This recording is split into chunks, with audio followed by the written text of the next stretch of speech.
آیت کریمہ نمبر 50. الحمدللہ عدد خلقہ ورضا نفسہ وزنت عرشہ ومداد کلماتہ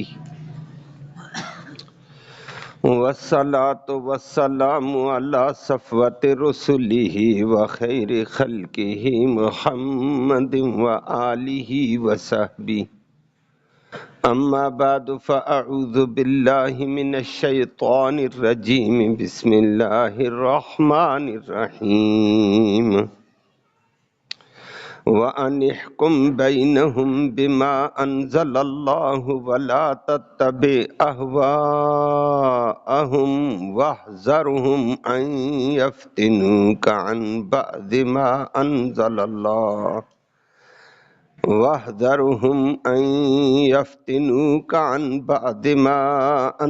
اللَّهُ إِلَيْكَ فَإِن تَوَلَّوْا فَاعْلَمْ أَنَّمَا يُرِيدُ اللَّهُ أَن يُصِيبَهُم بِبَعْضِ ذُنُوبِهِمْ وَإِنَّ كَثِيرًا مِّنَ النَّاسِ لَفَاسِقُونَ أَفَحُكْمَ الْجَاهِلِيَّةِ يَبْغُونَ وَمَنْ أَحْسَنُ مِنَ اللَّهِ حُكْمًا لِقَوْمٍ يُوقِنُونَ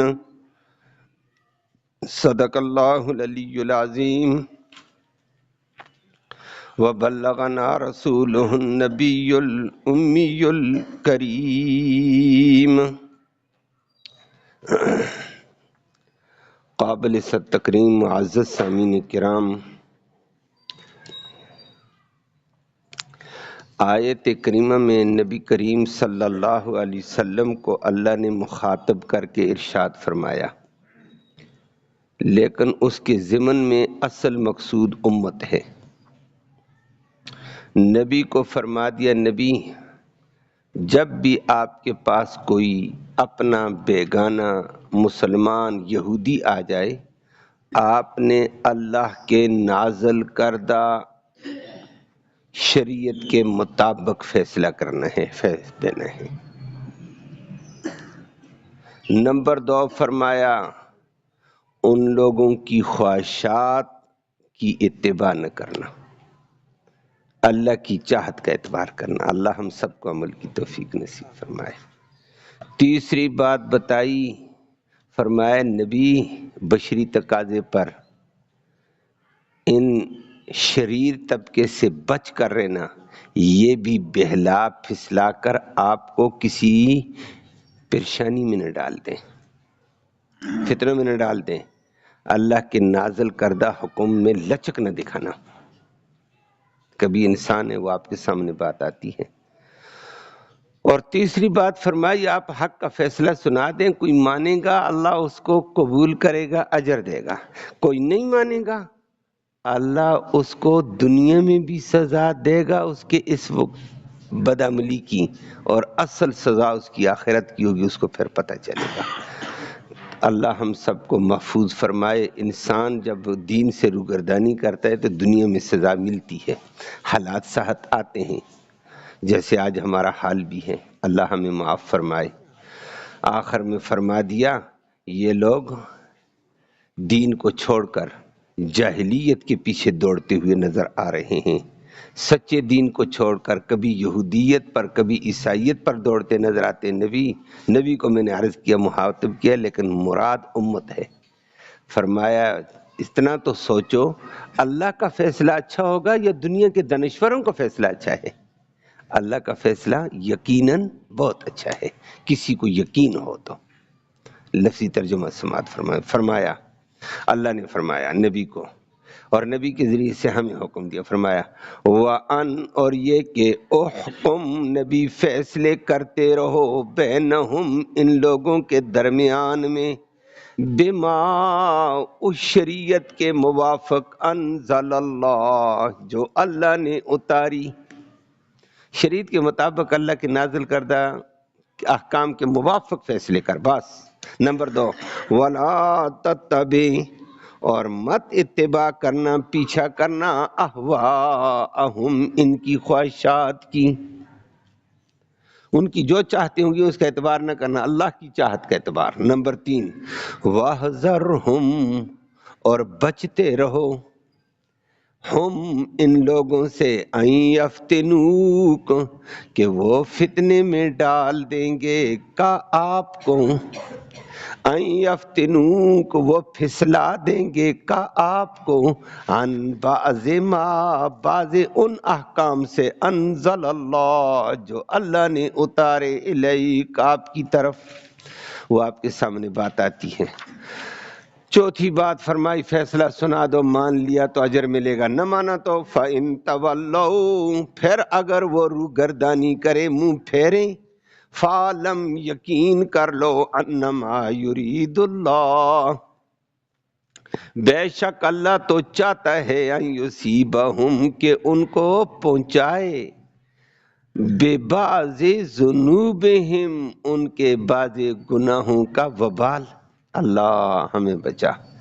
وَإِنَّ كَثِيرًا اور بے شک بہت سارے من الناس لوگوں میں سے لفاسقون البتہ فاسق ہیں، گنہگار ہیں، اللہ کے حکم سے ہٹنے والے۔ افحکم الجاہلیہ، کیا جاہلیت کے فیصلوں کو یبغون وہ چاہتے ہیں، یہود کا، نصارہ کا، دنیا داروں کا، یہ جاہلیت کے فیصلے ہیں۔ لیکن مقابلے میں سنو، ومن احسن کون زیادہ اچھا ہوگا، من اللہ اللہ سے، حکمن فیصلے سنانے کے اعتبار سے، حکمن فیصلوں کے اعتبار سے اللہ سے زیادہ اچھا فیصل کون ہوگا، اللہ سے زیادہ اچھا حاکم کون ہوگا؟ لیکن یہ کس قوم کے لیے؟ لقوم، اس قوم کے لیے، یوقنون جو اللہ کے احکام پر پورے یقین کرتے ہیں، ان کے لیے اچھا فیصلہ اللہ کے علاوہ کون کرے گا؟ دانشوروں کے فیصلے اچھے نہیں، اللہ کا فیصلہ اچھا ہے۔ اللہ ہمیں عمل کی توفیق نصیب فرمائے۔ آیت کریمہ میں آپ نے دیکھا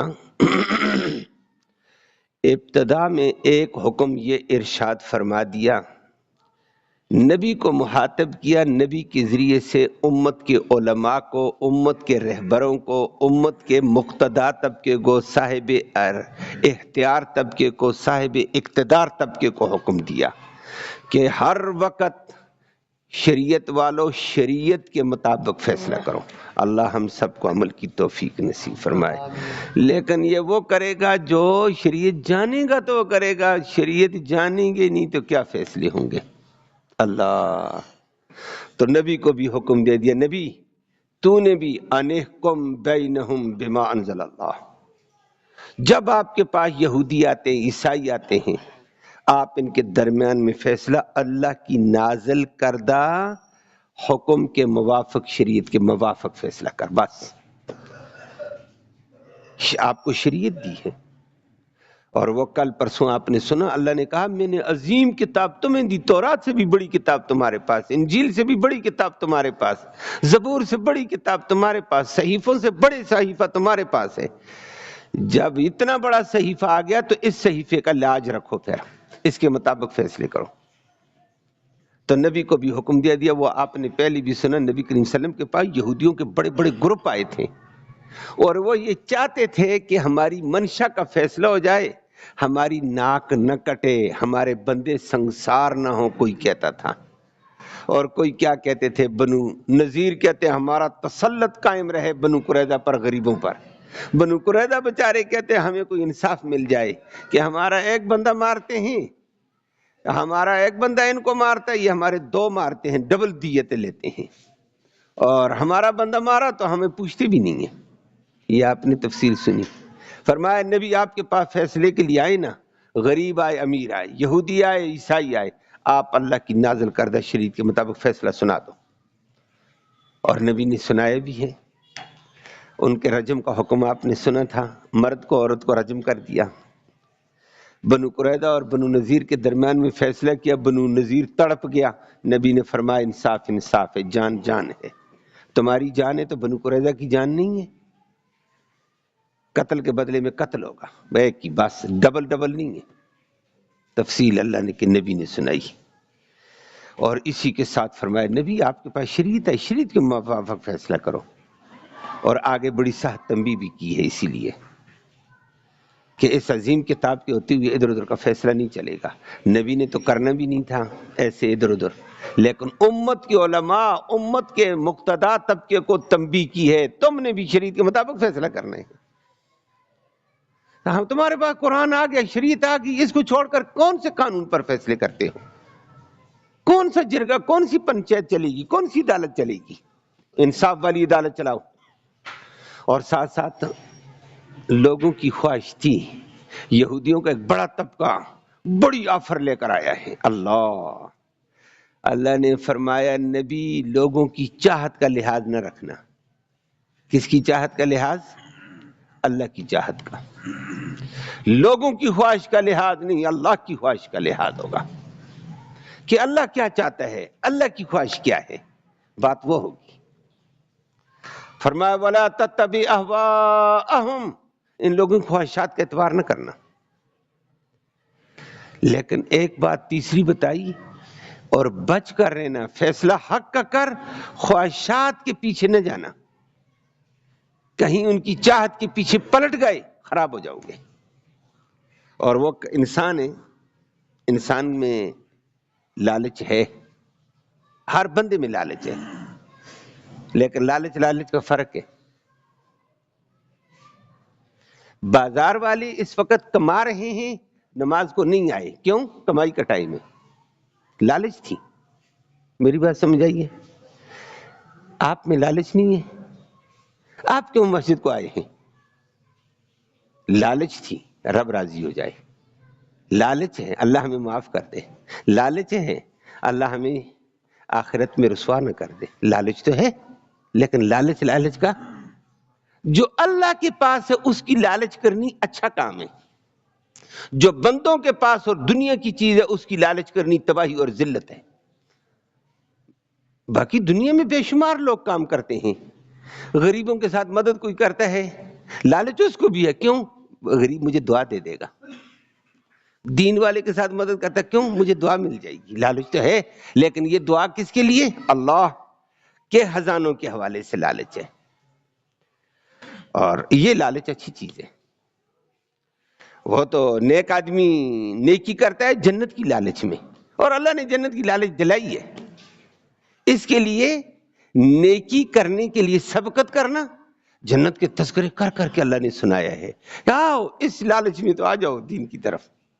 یہ لالچ اچھی ہے، لیکن اللہ کی رضا، اللہ کی خوشنودی والی بات کو چھوڑ کر دین کی خوشنودی اور دین کی لالچ چھوڑ کر دنیا کی لالچ بری ہے. اللہ ہمیں اس سے بچائے. اور نبی میں بھی لالچ تھی. میری بات سمجھ آئیے؟ اب اگلی بات سننا، کون سی لالچ؟ یہ نہ سمجھ لینا جس طرح ہم لالچی ہیں اس طرح نبی، معاذ اللہ معاذ اللہ معاذ اللہ. نبی معصوم ہوتا ہے، پاک ترین انسان ہوتا ہے، عظمتوں والا انسان ہوتا ہے نبی. لیکن نبی میں سب سے بڑی لالچ یہ تھی کہ بندے مسلمان ہو جائیں. بڑی لالچ تھی کہ کسی طریقے سے لوگ جہنم سے بچ جائیں. یہ نبی کی لالچ تھی، اور یہ اعلیٰ درجے کی لالچ تھی.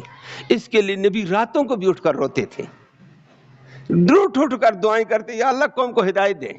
قوم نبی پر پتھر برسائے، نبی ان کو دعائیں دے، یا اللہ یہ نہیں سمجھتے، ان کو ہدایت دے دے. رات کو رو رو کر دعائیں، دن کو دعائیں، ہر وقت دعائیں.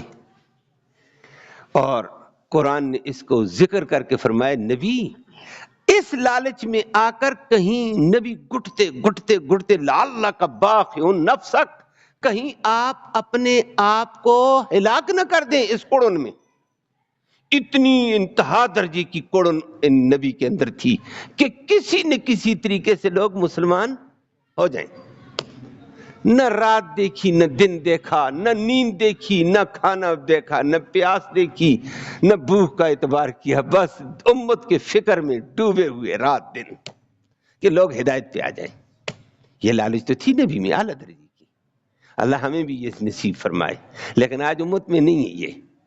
امت کہتی جائے کھڈے میں جائے، فلانا جائے جہنم میں، فلانا غرق کو، ہمیں کیا ہے؟ نا نا نا نا نا. نبی کے امتی بننا چاہیے. جتنا ہو سکے اگلے کا درد رکھو، بچانا ہے.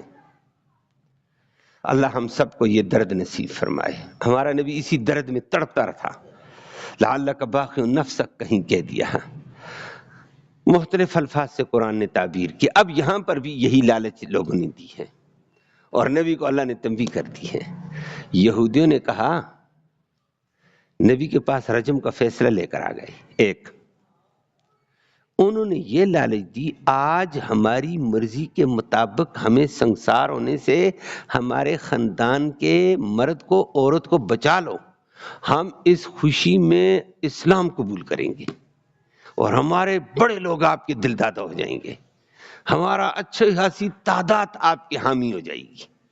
لالچ تو ہو گئی ہے، اور نبی تو یہ چاہتے تھے لوگ مسلمان ہو جائیں. اب دین کی لالچ دکھائیے. لیکن یہ لالچ تو دے دی نبی کو. نبی کی بھی چاہت تھی کہ لوگ کسی طریقے سے مسلمان ہیں. چلو آج معاملہ ہلکا سا فیصلہ سنا دیتے ہیں، لوگ قریب آ جائیں، پھر دیکھیں گے. جس کو کہتے ہیں دین میں نرمی برت لو. اللہ نے فوراً ذکر کر کے فرمایا وَاحْذَرْهُمْ، بچ کر رہنا ان سے.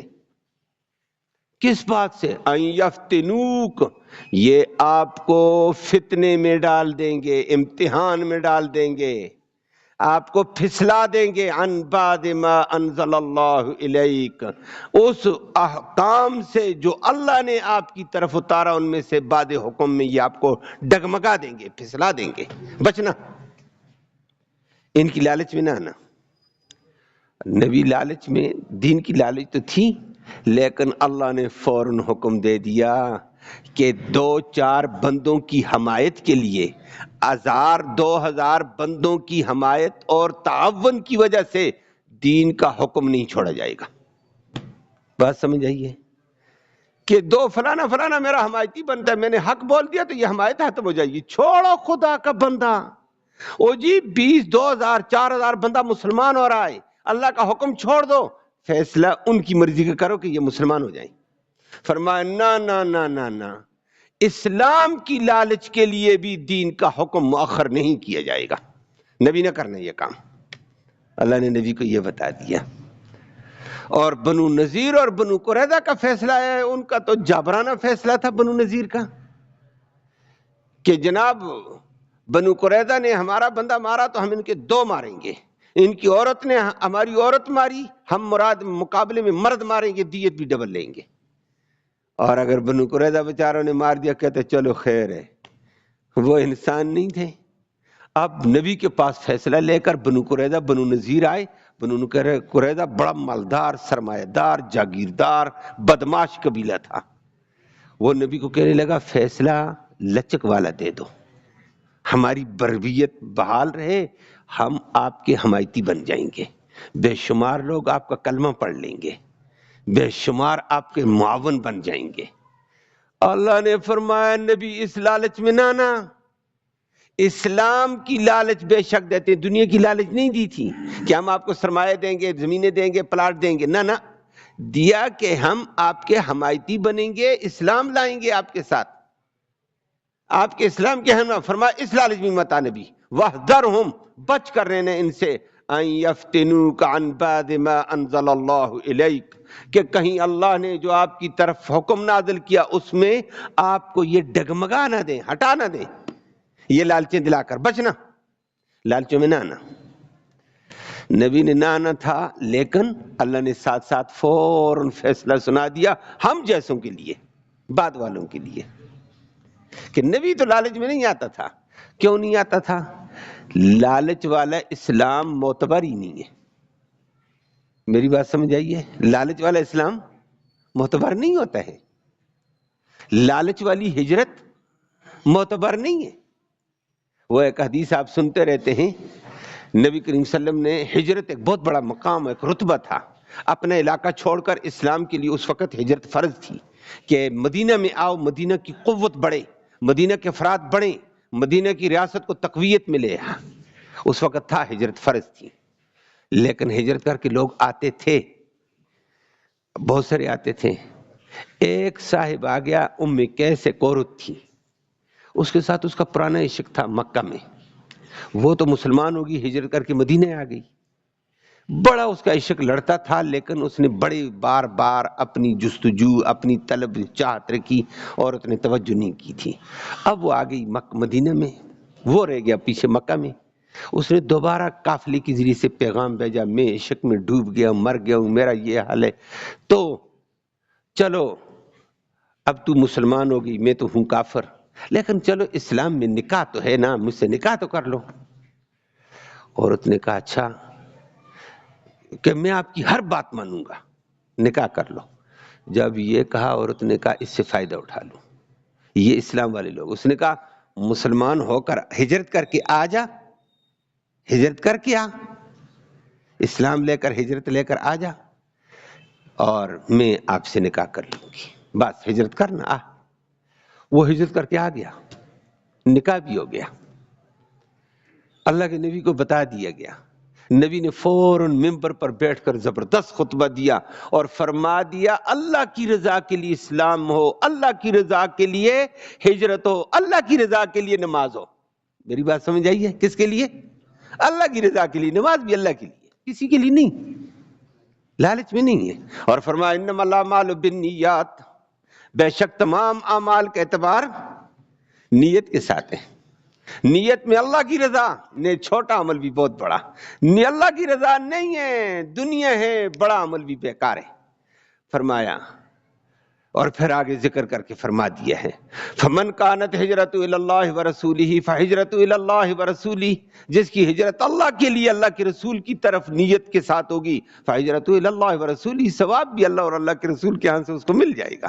فمن کانت ہجرت الی امرأۃ یتزوجھا، جس کی ہجرت اگر عورت کے لیے اسے نکاح کر لے گا، او الی الدنیا یصیبھا، یا دنیا کے لیے ہوگی، دنیا پالے گا، فہجرتہ الی من ہاجر الیہ، اللہ کے نبی نے فرما دیا۔ تو ان کی بھی لالچ تھی کہ ہماری منشا کے مطابق فیصلہ کرو۔ بنو نذیر کہتے ہم آپ کے حمایتی، ہمارے بڑے لوگ آپ کے دلدادہ ہو جائیں گے۔ اللہ نے فرمایا یہ دلدادی نہیں چاہیے ہمیں، شریعت کا حکم اٹل ہے، اس کو ماننا، نبی نافذ کر کے دکھا، کوئی حمایتی بنے یا نہ بنے۔ ایک حکم آپ سے، یہ آپ اپنی حمایت دلا کر، اپنا اسلام دلا کر آپ کو ہٹانا چاہتے ہیں، شریعت کا ایک حکم چھوڑ دیا اللہ کا عذاب آ جاتا ہے۔ نبی یہ کام نہ کرنا۔ اور آج ہمارے ہاں شریعت کے حکم پیچھے، دنیا کے پیچھے دوڑ لگی ہوئی ہے۔ پھر کہتے ہیں حالات کیسے؟ جی حالات تو تباہی والے آئیں گے۔ شریعت کو پیچھے چھوڑا، اپنی مرضی کے پیچھے دوڑے، شیطان کی مرضی کے پیچھے دوڑے، یہود و نصارہ کی مرضی کے پیچھے دوڑے، نبی کا طریقہ چھوڑا، یہود و نصارہ کا طریقہ اپنائے ہوئے دوڑے جا رہے ہیں ایک دوسرے سے آگے۔ آج کل یہ فیشن ہے، آج کل یہ ڈیزائن ہے، آج کل یہ ڈیزائن ہے۔ کس کا ڈیزائن؟ یہود و نصارہ کا۔ اور نبی کا طریقہ کیا ہے اس کا نہیں پتا، کہتا ہے وہ چھوڑو۔ اللہ ہم سب کو ہدایت نصیب فرمائے۔ فرمایا جب نبی کے طریقے کو، شریعت کے طریقے کو چھوڑو گے تو پھر عذاب آئے گا۔ نبی تو یہ کام نہ کرنا۔ بے شک لوگ اپنے آپ کو کہتے ہم اسلام لائیں گے، یہودی کہتے تھے، ایک دونوں خاندان کہتے تھے، بنو نذیر بھی کہتا ہم آپ کے ہم نوا۔ فرمایا چھوڑو، یہ لالچی اسلام ہے۔ اسلام اللہ کی رضا کے لیے قبول کرنا پڑتا ہے۔ لالچ والا تو آ گیا تو پھر لالچ دوسری طرف ہوئی، ادھر چلا گیا۔ جیسے آج کل ہمارے لالچی لوگوں کا طریقہ ہوتا ہے، ادھر لالچ ملی ادھر، ادھر زیادہ ملی ادھر۔ لا الہ الا اللہ، اللہ ہم سب کو محفوظ فرما۔ یہ نہیں ہے، یہ ڈگمگانا نہیں ہے۔ اللہ نے نبی کو بھی بتایا ایسا کام نہ کرنا نبی، اور آپ انصاف کا فیصلہ کرو، مان لیا اللہ اجر دے گا، ہدایت دے گا۔ اور اگر روگردانی کریں، فرمایا روگردانی، دین سے روگردانی کے اوپر اللہ کا عذاب ان کو چکھنا پڑے گا۔ اللہ ایک حکم سے روگردانی پر عذاب چکھیں گے۔ تو آج ہمارا حال دیکھو، ہم کتنے حکموں کو چھوڑ رہے ہیں، پھر ہمیں اس روگردانی پر عذاب نہیں آئے گا، پریشانیاں نہیں آئیں گی، مصیبتیں نہیں آئیں گی۔ ساری مصیبتوں کا ایک ہی حل ہے، انابت کر کے، توبہ کر کے دوبارہ شریعت کی طرف آنا پڑے گا۔ اس کے علاوہ کہتے ادھر حل ہے، ادھر حل ہے، یہ حل ہے، وہ حل ہے، یہ حل نہیں ہے۔ حل صرف اللہ کے احکام میں ہے، اللہ کی اتباع میں ہے، اللہ کے قرآن میں ہے۔ فرمایا، اسی لیے اللہ نے آخر میں فرمایا نبی کوئی بات نہیں ہے، اگر لوگ اعراض بھی کر دینا نہ مانے، فَإِن تَوَلَّوْا اگر تیرے فیصلے کو، شریعت کی بات کو یہ نہ مانے، اعراض کرے، فَعْلَمْ یقین کرو انما یرید اللہ ان یصیبہم ببعض ذنوبہم، ان کے ان بعض گناہوں کی وجہ سے اللہ ان کو طرح طرح کی مصیبتیں پہنچائے گا، تکلیفیں آئیں گی، یہ دنیا میں آتی ہیں۔ انسان جب دین سے دور ہوتا ہے تو دو قسم کے عذاب، چھوٹا عذاب دنیا میں آتا ہے، بڑا عذاب آخرت میں ہوگا۔ اور وہ قرآن نے دوسری جگہ ذکر کیا کہ چھوٹے عذاب کے لیے بھی ہم اسی لیے اس کو مبتلا کرتے ہیں تاکہ یہ چھوٹی چھوٹی تکلیفوں میں پھنسے نا، یہ توبہ کی اس کو توفیق ہو جائے۔ فَلَنُذِيقَنَّهُمْ، ہم ان کو عذاب دیتے ہیں، فرمایا دنیا کا عذاب دیتے ہیں ادنا، وَلَنُذِيقَنَّهُمْ عَذَابًا أَدْنَىٰ دُونَ الْعَذَابِ الْأَكْبَرِ، بڑے عذاب سے پہلے چھوٹے چھوٹے عذاب دیتے ہیں دنیا کے گناہوں کی وجہ سے، لَعَلَّهُمْ يَرْجُونَ، تاکہ واپس آ جاؤ، توبہ کرو۔ یہ دنیا میں، اور آپ نے دیکھا بہت سارے انسان ہیں غلطیوں کی وجہ سے جب اس پر تھوڑی سی بیماری آتی نا، یہ فوراً توبہ کرے، اللہ مجھے صحت دے دے، آئندہ میں یہ کروں گا، آئندہ یہ بھی نہیں کروں گا، یہ بھی نہیں کروں گا، یہ کروں گا، یہ کروں گا، آ گیا نا واپس۔ اللہ کہتے ہیں دنیا میں میں تکلیف رنج دیتا ہوں، یہ بھی رحمت ہے تاکہ یہ بریک لگائے، یہ گناہ میں بہت آگے نکل گیا تھا، پیچھے آ جائے، توبہ کرے۔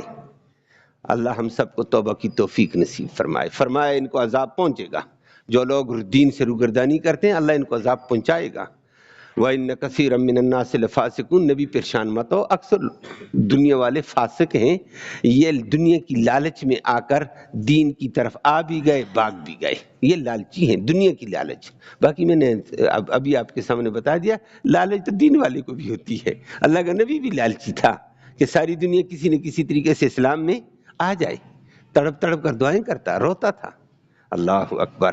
آخر میں اللہ نے فرمایا، سخت ترین تنبیہ کے انداز اختیار کر کے فرمایا، افحکم الجاہلیت یبغون، یہ لوگ جاہلیت کے احکام تلاش کرتے پھر رہے ہیں۔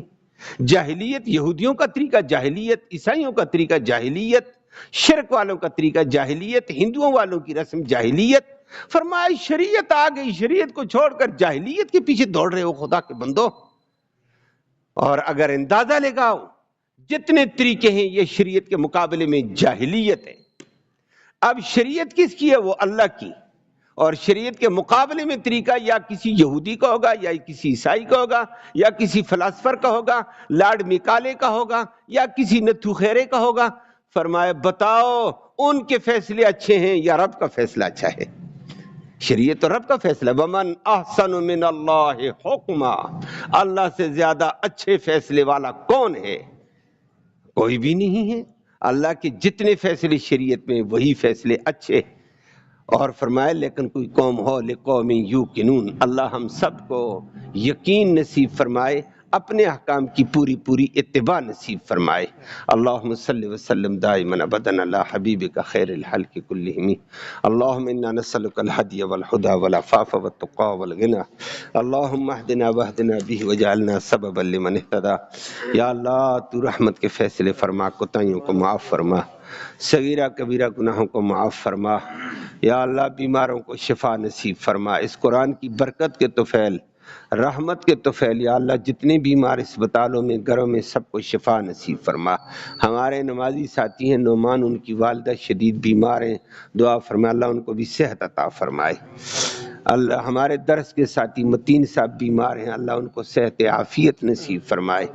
ہمارا نمازی ایک چھوٹا بچہ ہے، عابد کا بھتیجا بیچارے کا آپریشن ہوا، اللہ اس کو صحت و سلامتی کے ساتھ واپس گھر آنے کی توفیق نصیب فرمائے۔ اور جتنے اسپتالوں میں تڑپ رہے ہیں یا اللہ سب کو سکون نصیب فرما، بے چینوں کو چین نصیب فرما، درد مندوں کے دردوں کا علاج فرما۔ یا اللہ مصیبت زدوں کو مصیبت سے نجات نصیب فرما۔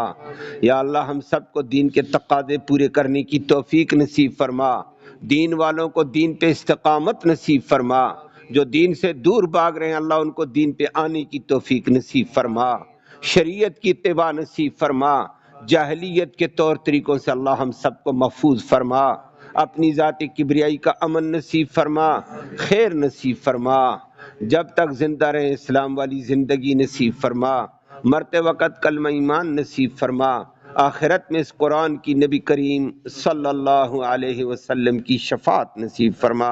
صلی اللہ تعالی علی خیر خلقہ محمد و آلہ و صحبہ اجمعین، آمین یا رب۔